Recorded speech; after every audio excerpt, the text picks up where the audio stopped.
ভগবান গৌতম বুদ্ধ। আনুমানিক 563 খ্রিস্টপূর্বাব্দে নেপালের তরাই অঞ্চলে কপিলাবস্তু নামক স্থানে লুম্বিনী উদ্যানে বৈশাখী পূর্ণিমা তিথিতে গৌতম বুদ্ধ জন্মগ্রহণ করেছিলেন। তার পিতার নাম শুদ্ধোধন। তিনি ছিলেন শাক্যবংশীয় রাজা। তার মায়ের নাম ছিল মায়া দেবী। গৌতম বুদ্ধ যখন মাতৃগর্ভে ছিলেন তখন তার মা সাদা হাতি ও পদ্ম ফুলের স্বপ্ন দেখেন। জ্যোতিষীরা বিচার করে বলেছিলেন যে পুত্র জন্মাবে সে হয় একজন মহান শাসক হবেন, না হয় একজন ধর্মপ্রচারক হবেন। তার জন্মের পর 8 জন ব্রাহ্মণ শিশুর ভাগ্য পরীক্ষা করে বলেছিলেন এই শিশু সর্বত্যাগী সন্ন্যাসী হবেন। মা মায়াদেবী সন্তান প্রসবের জন্য বাবার বাড়ি যাওয়ার পথে মাঝ রাস্তায় লুম্বিনী বাগানে শাল গাছের নিচে গৌতম বুদ্ধের জন্ম দেন। তার নামকরণ করা হয় সিদ্ধার্থ। শিশু জন্মগ্রহণ করায় রানী ও রাজার সমস্ত কামনা সিদ্ধ হয়েছিল বলে তার নাম রাখা হয়েছিল সর্বার্থ সিদ্ধ। সর্বার্থ সিদ্ধ থেকে সংক্ষেপে সিদ্ধার্থ। সিদ্ধার্থের জন্মের 7 দিনের মাথায় মা মায়াদেবী মারা যান। সিদ্ধার্থকে মানুষ করেন বিমাতা ও মাসি মহাপ্রজাপতি গৌতমী। তাই সিদ্ধার্থের অপর নাম ছিল গৌতম। এছাড়াও তার নাম ছিল তথাগত, শাক্যমুনি। রাজা শুদ্ধোধন তার কিশোর পুত্র সিদ্ধার্থকে বিদ্যাশিক্ষার জন্যে গুরুগৃহে পাঠিয়েছিলেন। তিনি সর্বশাস্ত্রবিদ ব্রাহ্মণ সর্বমিত্রের কাছে ব্যাকরণ ও বেদ শিক্ষা করেছিলেন। আচার্যদেব সিদ্ধার্থের মেধা ও প্রতিভা দেখে মুগ্ধ হয়েছিলেন। কথিত আছে একদিন সিদ্ধার্থ উপবনে একাকী বসেছিলেন। সেই সময় তীরবিদ্ধ রক্তাক্ত একটি পাখি তাঁর সামনে এসে পড়েছিল। পাখিটিকে বুকে তুলে নিয়ে শরীর থেকে তীর বার করে ঝর্ণার জল দিয়ে রক্ত ধুয়ে তিনি পাখিটিকে বাঁচালেন। সেই সময় তাঁর বাল্যবন্ধু দেবদত্ত এসে পাখিটিকে চাইলেন, কারণ তিনি বললেন পাখিটিকে তিনি তীর দিয়ে মেরেছেন। দৃঢ় কণ্ঠে সিদ্ধার্থ বললেন, না, পাখিটাকে দেওয়া যাবে না, কারণ পাখিটাকে যে তীরের আঘাতে আহত করে পাখিটির দাবিদার সে হতে পারে না। যে পাখিটির প্রাণ বাঁচায় সেই পাখিটির দাবিদার। তারা বিচারের জন্য রাজপুরোহিতের কাছে গেলে রাজপুরোহিত পাখিটিকে সিদ্ধার্থের হাতে তুলে দেন। শৈশব থেকেই সিদ্ধার্থ ছিলেন অত্যন্ত শান্ত, উদাসী ও নির্লিপ্ত। বৈভব বিলাসে আকর্ষণ বোধ করতেন না। মানুষের দুঃখ কষ্ট দেখলে তার মন ভারাক্রান্ত হয়ে উঠত। কথিত আছে সুযোগ পেলেই তিনি রাজপ্রাসাদের বাইরে কোনো নির্জন স্থানে গিয়ে ধ্যানমগ্ন অবস্থায় বসে থাকতেন। একদিন ধ্যান করতে করতে তিনি সমাধিস্থ হয়ে পড়েছিলেন। পিতা এসে পুত্রের মুখমণ্ডলে এক অলৌকিক আভার বিচ্ছুরণ দেখতে পেলেন। তিনি বুঝতে পারলেন পুত্রের মধ্যে বৈরাগ্যের লক্ষণ দেখা দিয়েছে। পিতামাতা সিদ্ধার্থকে সাংসারিক ভোগ জগতে আসক্ত করার জন্যে দণ্ডপাণি শাক্যের পরমা সুন্দরী কন্যা যশোধরা বা গোপার সঙ্গে তার বিবাহ দেন। তাদের এক পুত্র সন্তান হয়, নাম রাহুল। দিনে দিনে তার মনে বৈরাগ্য ভাব বাড়তে থাকে। এই সময় রাজপথে এক জরাগ্রস্ত বৃদ্ধকে দেখতে পান।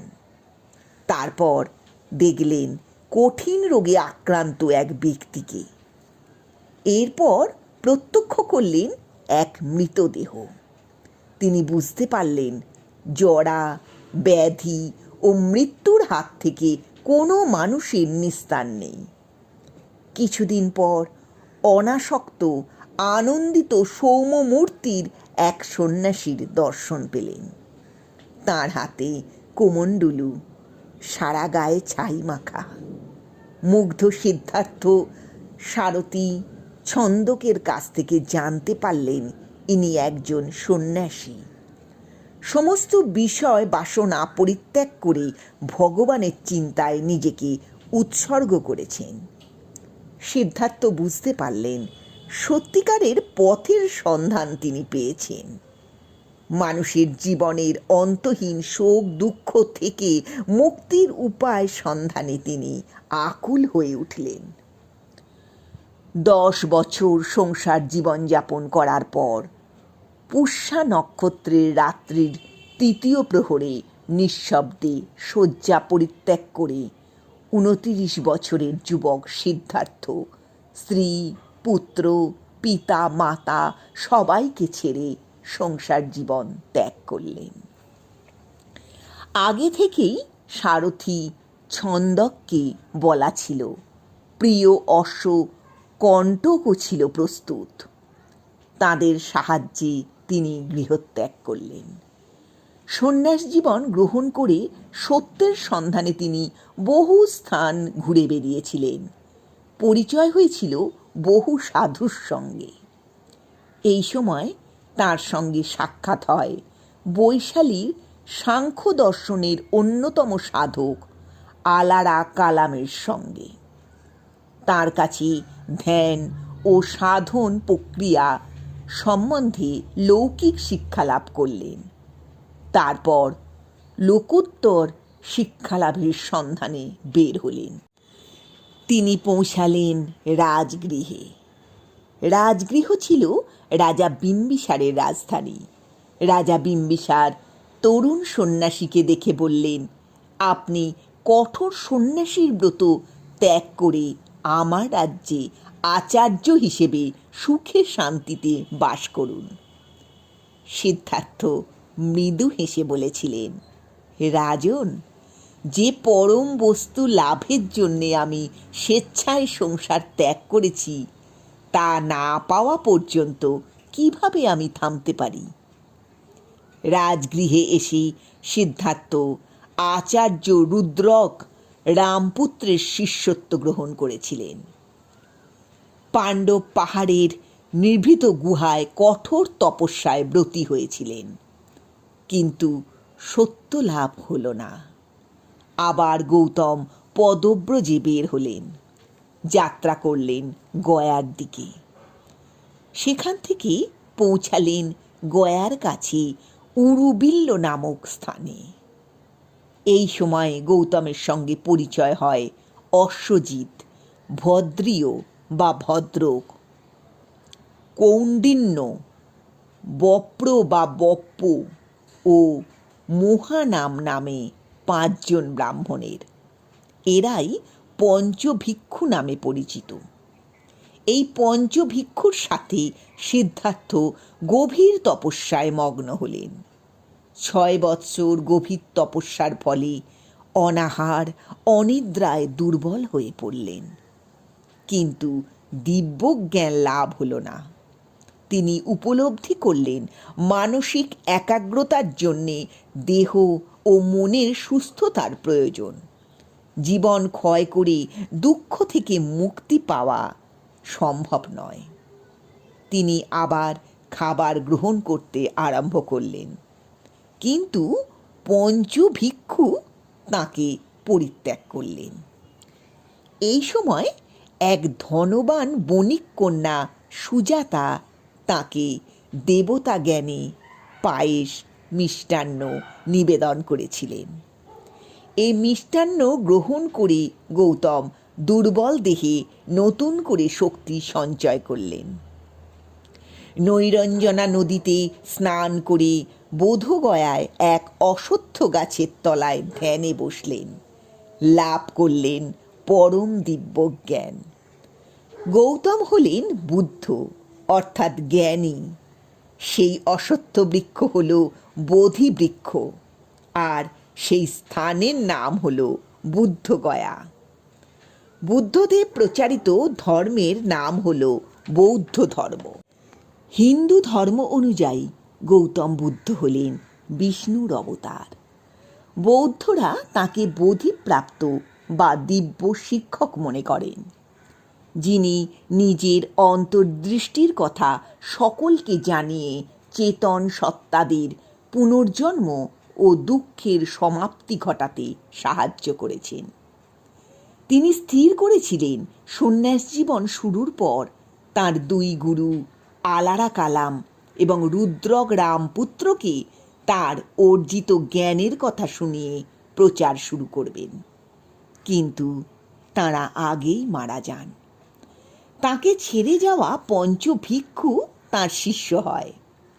এই 5 শিষ্যকে সঙ্গে নিয়ে তিনি ধর্মীয় আন্দোলনের প্রাণকেন্দ্র বারাণসী পৌঁছালেন।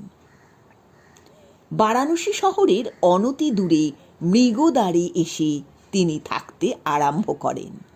স্থানটি পরবর্তীকালে সারনাথ নামে বিখ্যাত হয়। এখানে যশ নামে এক ধনী বণিক পুত্র তাঁর শিষ্য হল। যশকে খুঁজতে বেরিয়ে তাঁর বাবা বুদ্ধের কাছে এসে তাঁর বাণী শুনে মুগ্ধ হয়ে দীক্ষা নিলেন। তিনিই প্রথম বুদ্ধদেবের গৃহী শিষ্য। এরপর বুদ্ধদেব যশের স্ত্রী ও মাকে উপদেশ দিলেন। তাঁরা হলেন বুদ্ধদেবের প্রথম উপাসিকা।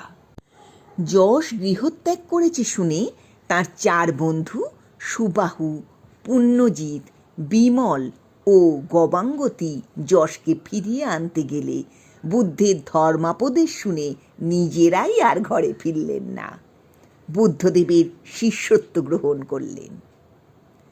তিনি তাঁর অনুগামীদের বললেন, চরত্থ ভিক্ষবে চারিকং বহুজন হিতায় বহুজন সুখায়। অর্থাৎ, ভিক্ষুগণ, বহু লোকের ভালোর জন্যে, বহু লোকের সুখের জন্যে দিকে দিকে এই কল্যাণ ধর্ম প্রচার করো। তাদেরকে ধর্মপ্রচারে পাঠিয়ে তিনি রাজগৃহ, দক্ষিণাগিরি, শ্রাবস্তি, কপিলাবস্তু, বৈশালী, বারাণসী, চম্পা, কোশাম্বী, পাবা, কুশীনগর প্রভৃতি স্থান ভ্রমণ করলেন। এই সময় তাঁর কাছে দীক্ষা নেন মগধরাজ বিম্বিসার, সারিপুত্র, মৌদ্গল্যায়ন, শিগালক, অনাথপিণ্ডক, রাজা প্রসেনজিৎ, বিশাখা, জীবক, আম্রপালি প্রমুখ বিশিষ্টজন। এছাড়া পিতা শুদ্ধোধন, মাতা মহাপ্রজাপতি গৌতমী, স্ত্রী যশোধরা, পুত্র রাহুল, বন্ধু দেবদত্তকেও দীক্ষা দেন। কোশলের রাজধানী শ্রাবস্তিতে গৌতম বুদ্ধ 21 বছর কাটিয়েছিলেন। এখানকার জেতবন বিহার ছিল তাঁর প্রধান আশ্রয়স্থল। ধর্মপ্রচারকালীন গৌতম বুদ্ধ ভিক্ষু সংঘের প্রতিষ্ঠা করেন। বিমাতা গৌতমীর অনুরোধে ও প্রধান সহকারী আনন্দের সহযোগিতায় তৈরি হয়েছিল ভিক্ষুণী সংঘ। বুদ্ধদেবের সম্মতিতে বারাঙ্গনা আম্রপালি বৌদ্ধ সংঘে তার বিখ্যাত আম্রকুঞ্জ দান করেছিলেন। সুদীর্ঘ 45 বছর ধরে গৌতম বুদ্ধ তাঁর ধর্মমত প্রচার করেছিলেন। বুদ্ধদেবের ধর্মপ্রচারের ভাষা ছিল লোকভাষা, মাগধী প্রাকৃত বা বোধগম্য পালি। বুদ্ধদেব কোনো গ্রন্থের মাধ্যমে তার উপদেশ রেখে যাননি। তার শিক্ষাগুলি প্রথমে মুখে মুখে প্রচলিত ছিল। তাঁর মৃত্যুর পরে শিষ্যরা এই উপদেশগুলি ত্রিপিটক আকারে সংরক্ষণ করেন। ত্রিপিটক তিনটি গ্রন্থের সমন্বয়: সুত্ত পিটক, বিনয় পিটক, অভিধর্ম পিটক। পিটক কথার অর্থ পাত্র বা ঝুড়ি। বৌদ্ধ ধর্মগ্রন্থ ত্রিপিটক পালি ভাষায় রচিত। কথিত আছে, পুত্রকে দর্শন করার জন্যে রাজা পিতা শুদ্ধোদন 8 জন দূতকে রাজগৃহে পাঠিয়েছিলেন। বুদ্ধের উপদেশের প্রভাবে তাঁরা সকলেই বৌদ্ধ ধর্ম গ্রহণ করলেন এবং 2 জন ছাড়া সবাই সেখানে থেকে যান। পরে গৌতম বুদ্ধ কপিলাবস্তু নগরে আসেন, কিন্তু তিনি রাজবাটিতে না থেকে পিতার নির্মিত মঠে থাকতেন। রাজপরিবারের সমস্ত সদস্য ও হাজার হাজার নগরবাসী তাকে দেখতে এসেছিলেন। তার উপদেশ শুনে বৌদ্ধ ধর্মে দীক্ষিত হয়েছিলেন। স্ত্রী যশোধরা ছুটে এসে স্বামীর চরণে লুটিয়ে পড়েছিলেন। বুদ্ধদেব তাকে শান্ত করে দীক্ষা দান করেছিলেন। যশোধরা তাঁর বালক পুত্র রাহুলকে বলেছিলেন, এই শ্রমণ হলেন তোমার পিতা। ওনার কাছে অমূল্য সম্পদ আছে, তুমি তা চেয়ে নাও। মায়ের আদেশ মতো পুত্র রাহুল বুদ্ধদেবের কাছে গিয়ে সেই সম্পদ প্রার্থনা করলেন। বুদ্ধদেব বলেছিলেন, বৎস, অর্থ, মণি, মাণিক্য আমার কাছে নেই, আমার কাছে আছে সত্য। সেই ধন আমি তোমাকে দিয়ে যাব। তিনি রাহুলকে দীক্ষা দিয়ে তার হাতে তুলে দিয়েছিলেন শ্রমণের ভিক্ষাপাত্র। মৌর্য সম্রাট অশোক বৌদ্ধ ধর্ম গ্রহণ করেই ক্ষান্ত হননি। এই ধর্মকে তিনি ভারতবর্ষের বিভিন্ন অঞ্চল এবং ভারতবর্ষের বাইরে জাপান, কোরিয়া, জবদ্বীপ, ব্রহ্মদেশ, সিংহল, সিরিয়া, ম্যাসিডোনিয়া, গ্রিস, রোম প্রভৃতি দেশে প্রসারিত করতে সাহায্য করেছিলেন। কুষাণ রাজা কনিষ্কের আমলে বৌদ্ধ ধর্ম তিব্বত ও চীনে বিস্তার লাভ করেছিল। হর্ষবর্ধনের সময় বৌদ্ধ ধর্ম ভারতবর্ষে বিশেষ প্রভাব বিস্তার করেছিল। পাল যুগে বাংলা ও বিহারে বৌদ্ধ ধর্মের প্রভাব দেখা গিয়েছিল। দিকে দিকে বৌদ্ধ ধর্মের বিস্তার লাভের ফলে বৌদ্ধ ধর্ম হয়ে উঠেছিল এক সার্বজনীন ধর্ম। গৌতম বুদ্ধ প্রচারিত বুদ্ধ ধর্ম 7টি প্রধান স্তম্ভের ওপর প্রতিষ্ঠিত। 1. 4টি মহান সত্য বা আর্য সত্য। 4টি আর্য সত্য হল দুঃখ, দুঃখ সমুদয়, দুঃখ নিরোধ, দুঃখ নিরোধগামী।